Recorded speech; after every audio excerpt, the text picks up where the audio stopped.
রার বাংলার জাতীয় মহাকাব্য এই প্রথম বাংলার রঙ্গমঞ্চে।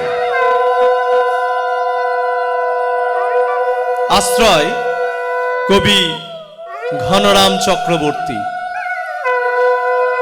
আলো কাজী খায়রুল ইসলাম, মঞ্চসজ্জা কাজী মেহবুব ইসলাম, অলঙ্করণ গৌতম আচার্য, রূপসজ্জা শীতেন্দু শেখর দাস, আবহ কার্তিক দাস বাউল, আবহ নিয়ন্ত্রণ কাজল মুখোপাধ্যায়, নাটক ও নির্দেশনা উজ্জ্বল মুখোপাধ্যায়, প্রযোজনা বীরভূম সংস্কৃতি বাহিনী লাভপুর। মহাকাব্য আশ্রিত নাটক ধর্মমঙ্গল।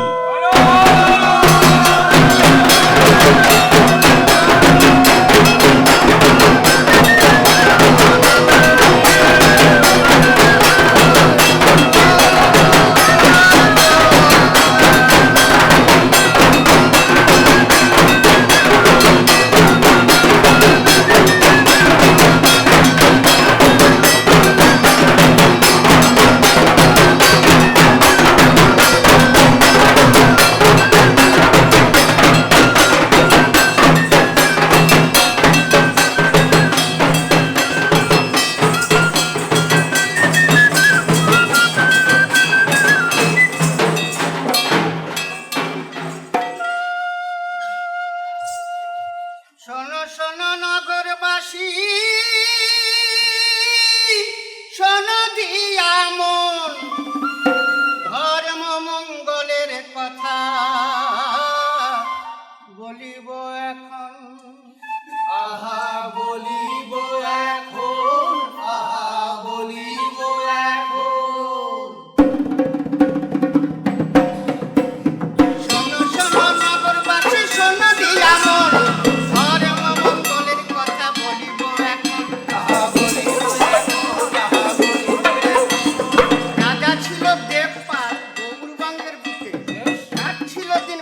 জনের সুখে আর দুঃখে। রাজা ছিল দেবপাল গৌরবঙ্গের বুকে, কাটছিল দিন বঙ্গজনের সুখে আর দুঃখে। সামন্ত রাজা ছিল ঢের প্রিয় কর্ণসেন, ইছাই ঘোষের সঙ্গে যুদ্ধে তাকেই পাঠালেন। সামন্ত রাজা ছিল প্রিয় কর্ণসেন, ইছাই ঘোষের সঙ্গে যুদ্ধে তাকেই পাঠালেন। শোনো নগরবাসী, শোনো দিয়া মন, ধর্ম মঙ্গলের কথা বলিব এখন। বলি ও মূল গায়েন, এই ধর্মমঙ্গলের কাহিনী তুই বা কি এসব একটু আমাদের খুলে বলো কেন? বলি ও কাজল, তুমি বলো তো বলছি ধর্মমঙ্গলের কাহিনীটা। ঠিক, তাই বৃত্তান্ত সব এই ইছাই ঘোষ বীরভূম বর্ধমান লাগোয়া অজয় নদের তীরে ত্রিষষ্ঠীতে একটি গড় স্থাপন করেন, নাম দেন ঠেকুর গড়। এই গড় স্থাপন করে ইছাই ঘোষ বঙ্গের রাজা দেবপালের কর দেওয়া বন্ধ করে দিলেন। ক্ষুব্ধ বঙ্গের দেবপাল ইছাই ঘোষের বিরুদ্ধে যুদ্ধ ঘোষণা করলেন আর যুদ্ধে পাঠালেন তার প্রিয় সামন্তরাজ রাজা কর্ণসেনকে।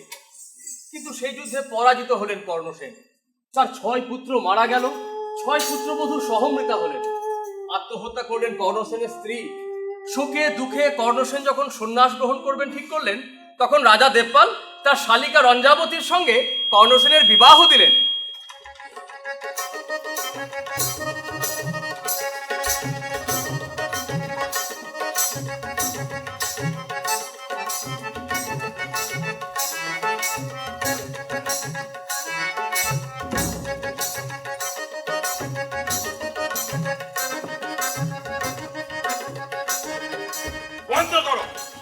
বন্ধ করো এই আনন্দ বাদ্য। আমার ভগিনীকে নিয়ে চলেছ শ্মশানের পথে, তাই আনন্দ বাদ্য কেন? খোল করো, তাল বাজাও। আনন্দ উৎসব স্তব্ধ করে উঠো ঘড়ির ধ্বনি। মহামক, এ তুমি কি কথা বলিতেছ? তোমার আদরের ভগ্নী রঞ্জাবতী সুবিখ্যাত সামন্তরাজ কর্ণসেনকে বিবাহ করিয়া তার জীবন ধন্য করিয়াছে। আইসো, নবদম্পতিকে আশীর্বাদ করো। আশীর্বাদ? হ্যাঁ, আশীর্বাদ? তাই মনোবাক্যে আমি আমার ভগিনী রঞ্জাবতীর বৈধব্য প্রার্থনা করি। মোহাম্মদ! নেমে আয়, নেমে আয় বোন। গৌরেশ্বর দেবপাল আমাদের ভগ্নিপতি হতে পারে, তাই বলে আমায় না জানিয়ে তোর বিয়ে দেয় কি করে? দাদা, যা হবার তো হয়ে গেছে, এখন আর এসব ভেবে কি লাভ? না না রঞ্জা, না রঞ্জা, রঞ্জা, আমার কত স্বপ্ন। দাদা, তোর বিয়েতে দেশ বিদেশের অতিথিরা আসবেন, আনন্দে মুখরিত হয়ে উঠবে আমাদের নগর, আগিনায় বসবে কত রকমের বাদকের দল, আর আমি তোকে নিজের হাতে সাজিয়ে দেবো রে বোন। হ্যাঁ বোন, নিজের হাতে সাজিয়ে দেবো, কত ধুমধাম করে তোর বিয়ে দেবো আমি। দাদা, আমি যে বিবাহিতা, স্বামীর সঙ্গে চলেছি পতি গৃহে। না রঞ্জন, না। দাদা, রঞ্জা, এই বৃদ্ধ মৃত্যু পথযাত্রী কি তোর স্বামী হতে পারে? না বোন, না, তুই কোনো চিন্তা করিস না। ওরে আয়, আমার সঙ্গে আয়। না দাদা, ওর সুখই তো আমার জীবনের একমাত্র ব্রত। দাদা, অমন বলো না। ঈশ্বর আমাকে যা দিয়েছে আমি তাই নিয়ে সুখে থাকবো। তোকে কি করে বোঝাই বোন? দাদা, ওই স্থবির বৃদ্ধের পাশে দাঁড়ানোর অর্থ তোর নারীত্বের অপমান। ওরে, রাজ্য নয়, ঐশ্বর্য নয়, নারীর সুখ তো স্বামীর উষ্ণ পরশে। তাকে দিতে পারবে ওই স্থবির বৃদ্ধ? নারীত্বের সার্থকতা মাতৃত্বে। দাদা, তুই কি কোনো দিন পাবি মা ডাক শোনার সুখ? মোহাম্মদ! তুমি গৌরবঙ্গের মহামাত্য, তাই অনেকক্ষণ ধরে তোমায় সহ্য করছি, কিন্তু আমার বিরুদ্ধে আর একটা কুশব্দ উচ্চারণ করলে তোমার জীব আমি টেনে ছিঁড়ে নেব। ওরে ওরে বৃদ্ধ, আয় আয়, এই মুহূর্তে তোকে আমি দ্বন্দ্বযুদ্ধে আহ্বান করছি। তোকে বধ করে আমি আমার ভগিনীর কপাল থেকে ওই অমঙ্গলের সিঁদুর চিরদিনের মতো মুছে দেব। দাদা, শান্ত হও। তোমরা শান্ত হও দাদা। আমি হিন্দু নারী, অগ্নি সাক্ষী রেখে যাকে পতি রূপে গ্রহণ করেছি তাকে ত্যাগ করা কি সম্ভব? আর তার প্রাণ যে আমাকে প্রাণহীন করবে দাদা।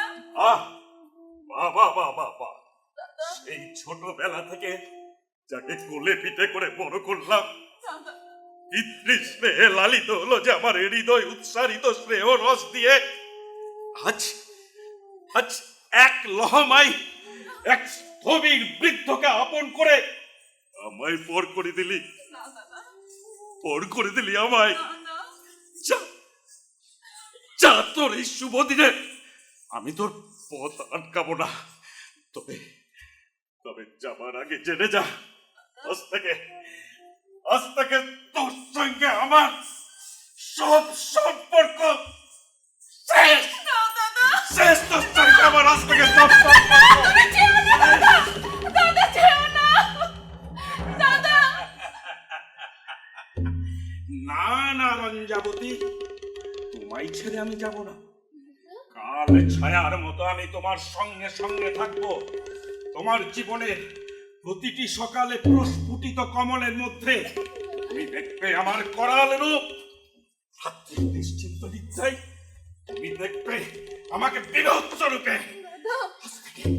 আজ থেকে তোমার সপরিবার সর্বনাশী হবে আমার জীবনের একমাত্র ব্রত। মোহাম্মদ, নিজের পরিচয়ের অমর্যাদা করো না। পরিচয়? নিজের পরিচয় সম্বন্ধে সচেতন হও বৃদ্ধ কর্ণসেন। ওই নারী তোমার কাছে কি চাই জানো? ওই নারী চাই তোমাকে তার পুত্রের পিতা রূপে। আর তুমি ওই নারীর কপালে কি পরিচয় এঁটে দিলে জানো? দুঃশীলা, বন্দা, দুঃশীলা, বন্দা।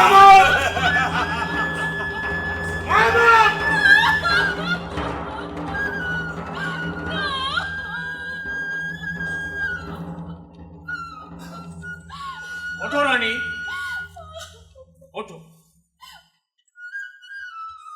ঠিকই তো, মহামত ঠিক কথাই বলেছেন। তোমার সঙ্গে আমার ঘর বাঁধা বোধহয় ঠিক হলো না।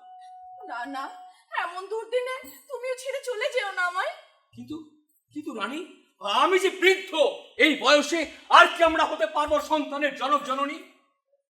নিশ্চয়ই, ধর্মরাজ যদি চান তাহলে তা নিশ্চয়ই হবে।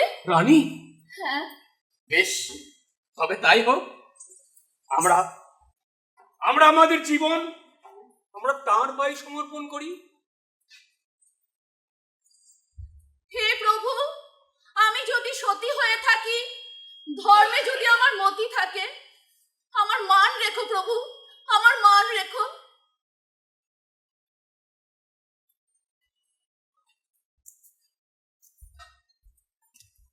রানী রঞ্জাবতী, তুমি যদি পুত্র সন্তান চাও তাহলে বাবা ধর্মরাজের পুজো করো। আমি তোমায় আশীর্বাদ করি। আমি যদি হই সতী, পুণ্যবান আমার পতি। আমি যদি হই সতী, পুণ্যবান আমার পতি। গর্ভের মান রক্ষা করো হে।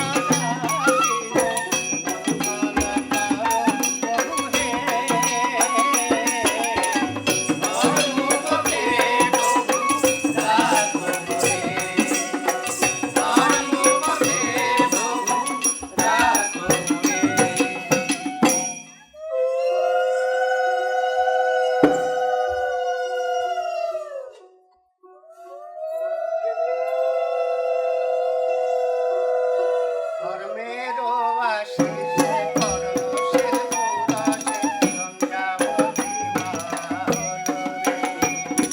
ধর্মের আশিসে করণসেন পুরাসে রঞ্জাবতী মা হলো রে। শুনে মহামদের প্রাণ করে আনচান, মহামদের প্রাণ করে আনচান, সারায় অঙ্গ রাগে জ্বলে রে, সারায় অঙ্গ রাগে জ্বলে। কোথায় লাউ সের নাম দিল রে সবাই, লাউ সের নাম দিল রে সবাই, লাউ সের নাম দিল রে সবাই, লাউ সের নাম দিল রে সবাই।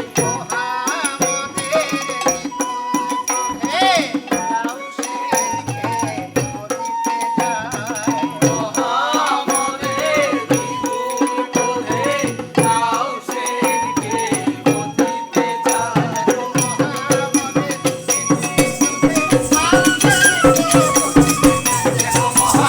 মহামদের নিকুঞ্জ হে, লাউ সেরকে মতিতে যায়। মহামদের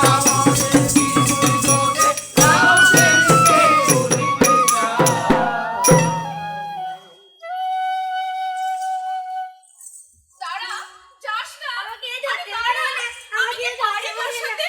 দাঁড়া, দাঁড়া, দাঁড়া, যাস না। দাঁড়া না, আমি পারি না তোর সাথে। আরে শোনো রানী, আরে বাচ্চা ছেলে খেলবে, ছুটবে, আনন্দ করবে, তবেই তো। হ্যাঁ গো চারণের দল, তোমরা তো ঠিকই বলেছো। কিন্তু কিন্তু তোমরা কি জানো না, আমার দাদা মহামত আমার জন্ম থেকে পুত্র লাউ সেনকে মেরে ফেলতে চায়। সে কি? হ্যাঁ। এই যে কলি যুগের কংস মামা। আরে রানীমা, ধর্মরাজ যা সহায় তাকে কে মারবে? ওকে আমাদের কাছে রেখে যাও, ও ঠিক আমাদের সঙ্গে আনন্দ করবে, নাচবে, আসবে, গাইবে, খেলবে, তারপর গাইবে। ঠিক তোমার হাতে তুলে দিয়ে আসবো। ঠিক আছে।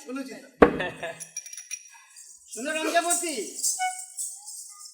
যদি ধর্মে থাকে মতি, ভাই ধর্মে